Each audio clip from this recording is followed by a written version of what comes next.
If you've ever experienced a tension headache after a long week at work, then you've had a glimpse of the physical effects of stress on your body. But beyond that headache, along with the classic racing heart and strained muscles, stress can cause some lesser-known, even peculiar, symptoms. The stress doesn't have to be major to do it. Frederick Chen, MD, Chief of Family Medicine at Harborview Medical Center and Professor in the Department of Family Medicine at the University of Washington School of Medicine, says even small stressor, aggravating emails, subtweets, have an effect. The small stresses of everyday life can cause a daily, low-level stress that activates stress hormones in the body, which ultimately affects how people feel, he says.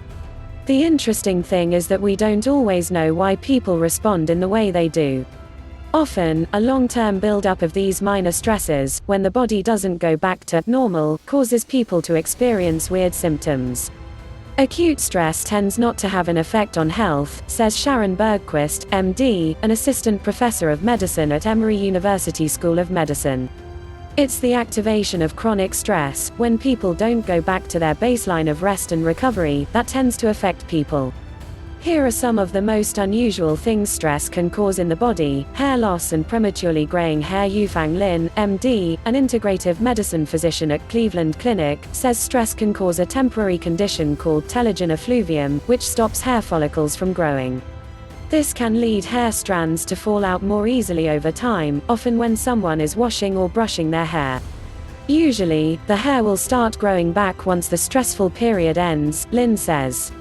Chronic stress can also cause people to lose pigment in their hair, resulting in premature graying, according to Chen. You see this often with our elected officials over time. You can see that the level of work and constantly being on has an effect on people, he says.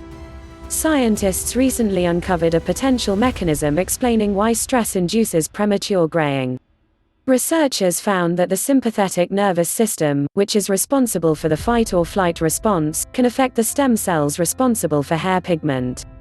Sympathetic nerves that extend into the hair follicles release stress hormones, causing pigment-related stem cells to leave the hair follicle. Without those cells, no new pigment cells can be made, so all new hair becomes gray.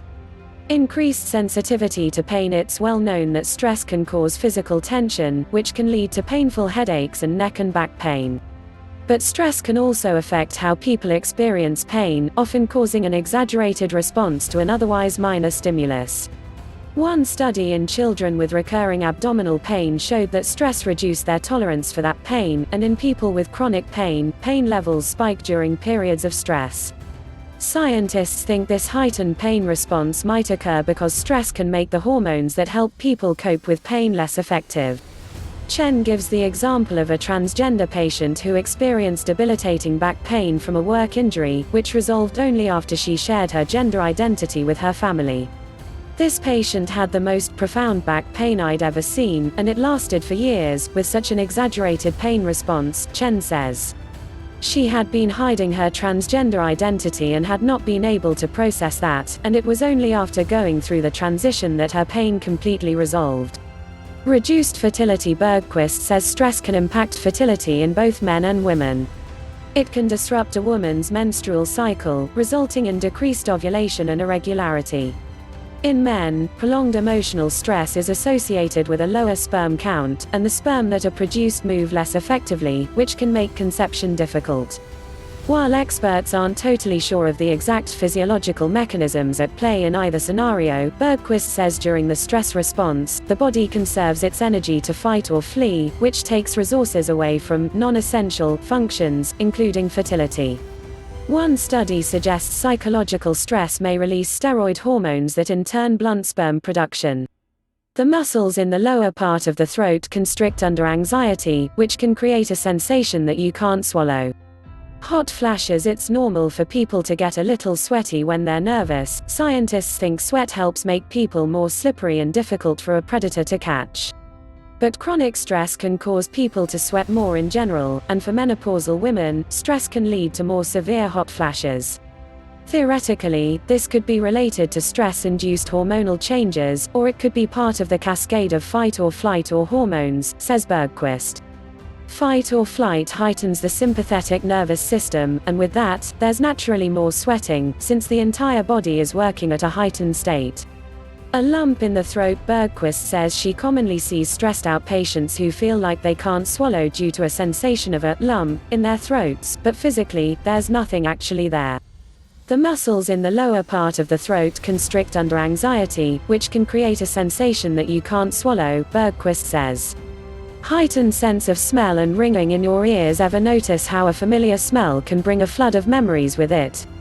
That's because the parts of the brain that deal with scent and emotion have a close relationship.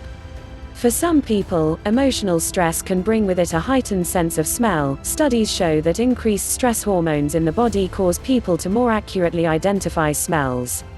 One theory behind why, Lynn says, since stress puts the body in a hyper-aware state, the brain works harder to sniff out potential threats. Some people also experience persistent ringing, buzzing, or chirping sounds in one or both ears when they're stressed.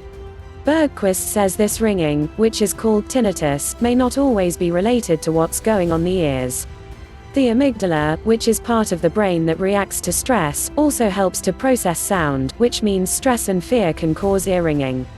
Flatulence, bloating, and a lot of peeing. Bergquist says the gut-brain communication that takes place during stress can sometimes lead to an imbalance of gut flora, which for some people leads to bloating or flatulence. The intestines have their own nervous system, called the enteric nervous system, that connects to the brain. The intestines can spasm when a person feels stress, and with that can come diarrhea, constipation, or flatulence. It's different for every individual, Bergquist says. The fight or flight phenomenon causes all the body's systems to ramp up to help a person escape. Lynn says some people experience the urge to pee more frequently when they're in a chronic state of stress. During fear or anxiety, stress causes us to physically dump so we can move faster, she says. Skin problems. Thanks to the gut-brain connection, stress can also cause skin problems in some people. When the body is under stress, it releases the hormone cortisol, which over time can cause the wall of the gut to become more easily permeated, so bacteria and toxins can leak through into the bloodstream. Scientists are still studying the implications of gut permeability, but Lynn says the foreign bodies can activate the body's immune response, which can cause itchy rashes or even chronic skin conditions like eczema or psoriasis. Getting sick more easily if the body is busy dealing with the constant threat of stress. Lynn says the immune system can easily get run down, which means someone might catch sickness more easily. When you're stressed, your body is on hyper alert all the time because it's waiting for a threat, she says. So when you get exposed to a virus or another infection, you're not able to fight it as well because your resources have been stretched. One scientific theory about why stress weakens the immune response has to do with lowered white blood cells. The stress hormone, cortisol, reduces the number of lymphocytes, a type of white blood cell that helps the body fight sickness.